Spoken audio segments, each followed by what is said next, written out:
This has been a very difficult time for our state. We have stared evil in the eye and watched good, prayerful people killed in one of the most sacred of places. We were hurt and broken, and we needed to heal. We were able to start that process, not by talking about issues that divide us, but by holding vigils, by hugging our neighbors, by honoring those we lost, and by falling to our knees in prayer. Our state is grieving, but we are also coming together. The outpouring of love and support from all corners of people across this state and country has been amazing. The families who lost loved ones have been unbelievable pillars of strength and grace. Their expression of faith and forgiveness took our breath away. They truly have shown the world what South Carolina looks like at our best. And the Mother Emanuel Church reopened its doors yesterday. Michael and I were there. We took our two little ones, Rena and Nayland. My children saw what true faith looks like. My children saw that true hate can never triumph over true love. My children saw the heart and soul of South Carolina starting to mend. I want to talk a little bit about the heart of our state. I want to talk about the people of South Carolina I'm so proud to serve. The country and the world have watched our strength and resilience over the last few days.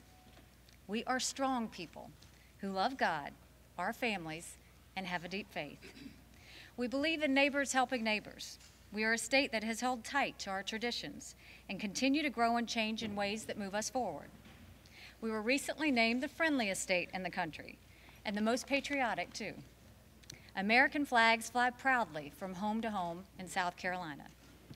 In just the last few months, the nation watched our state go through another time of crisis, when we dealt with the betrayal of one of our own in the tragic shooting of Walter Scott. South Carolina did not respond with rioting and violence like other places have. We responded by talking to each other, by putting ourselves in other people's shoes, and by finding common ground in the name of moving our state forward. The result? Both Republicans and Democrats, black and white, came together and passed the first body camera bill in the country. And I stand in front of you, a minority female governor, twice elected by the people of South Carolina. Behind me stands my friend, Senator Tim Scott, elected by those same people as one of just 2 African-American members of the United States Senate. 5 years ago, it was said in the last 50 years, South Carolina is the state that has changed the most for the better.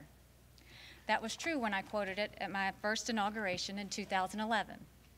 It's even more true today. We have changed through the times, and will continue to do so. But that does not mean we forget our history. History is often filled with emotion, and that's more true in South Carolina than a lot of other places. On matters of race, South Carolina has a tough history. We all know that.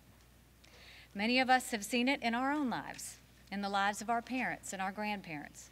We don't need reminders. In spite of last week's tragedy, we have come a long way since those days and have much to be proud of. But there's more we can do. That brings me to the subject of the Confederate flag that flies on the State House grounds.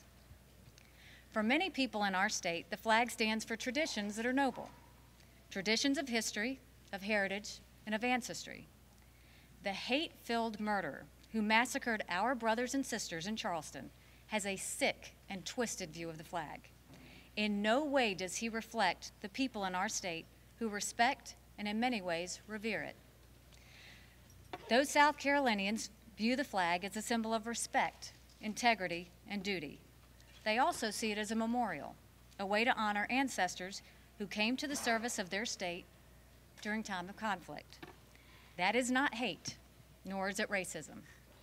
At the same time, for many others in South Carolina, the flag is a deeply offensive symbol of a brutally oppressive past. As a state, we can survive, and indeed we can thrive, as we have done, while still being home to both of those viewpoints. We do not need to declare a winner and a loser here. We respect freedom of expression, and that for those who wish to show their respect for the flag on their private property, No one will stand in your way. But the State House is different. And the events of this past week call upon us to look at this in a different way. 15 years ago, after much contentious debate, South Carolina came together in a bipartisan way to move the flag from atop the Capitol dome. Today, we are here in a moment of unity in our state, without ill will, to say it's time to move the flag from the Capitol grounds.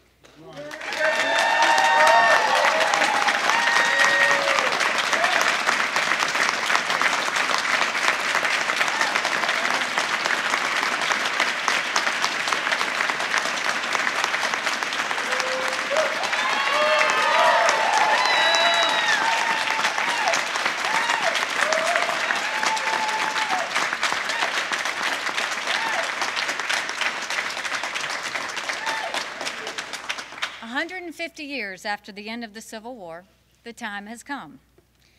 There will be some in our state who see this as a sad moment. I respect that. But know this, for good and for bad, whether it is on the State House grounds or in a museum, the flag will always be a part of the soil of South Carolina. But this is a moment in which we can say that that flag, while an integral part of our past, does not represent the future of our great state. The murderer, now locked up in Charleston, said he hoped his actions would start a race war. We have an opportunity to show that not only was he wrong, but that just the opposite is happening. My hope is that by removing a symbol that divides us, we can move forward as a state in harmony, and we can honor the 9 blessed souls who are now in heaven. Amen.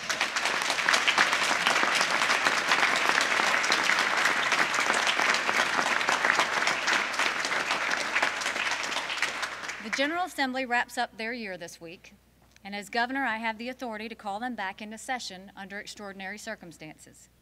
I have indicated to the House and the Senate that if they do not take measures to ensure this debate takes place this summer, I will use that authority for the purpose of the legislature removing the flag from the State House grounds.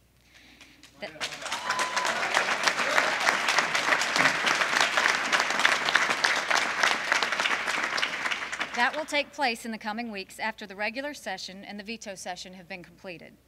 There will be a time for discussion and debate, but the time for action is coming soon.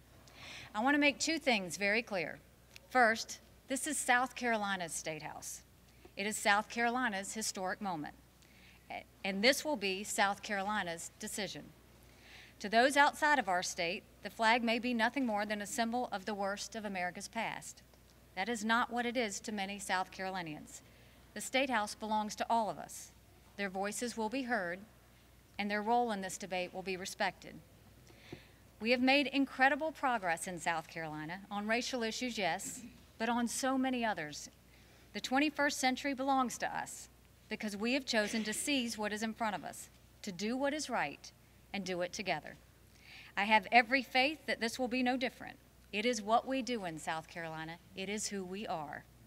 Second, I understand that what I have said here today will generate a lot of interest. What I ask is that the focus still remain on the 9 victims of this horrible tragedy. Their families, the Mother Emanuel family, the AME Church family, the South Carolina family. We all deserve time to grieve and to remember and to heal. We will take it, and I ask that you respect that. We know that bringing down the Confederate flag will not bring back the 9 kind souls that were taken from us, nor rid us of the hate and bigotry that drove a monster through the doors of Mother Emanuel that night. Some divisions are bigger than a flag. The evil we saw last Wednesday comes from a place much deeper, much darker. But we are not going to allow this symbol to divide us any longer. The fact that people are choosing to use it as a sign of hate is something that we cannot stand. The fact that it causes pain to so many is enough to move it from the Capitol grounds. It is, after all, a Capitol that belongs to all of us. July 4th is just around the corner. Soon we will once again celebrate the birth of our nation and of our freedoms. It will be fitting that our state capitol will soon fly the flags of our country and of our state and no others. God bless God bless the people of the great state of South Carolina. Thank you. Thank you.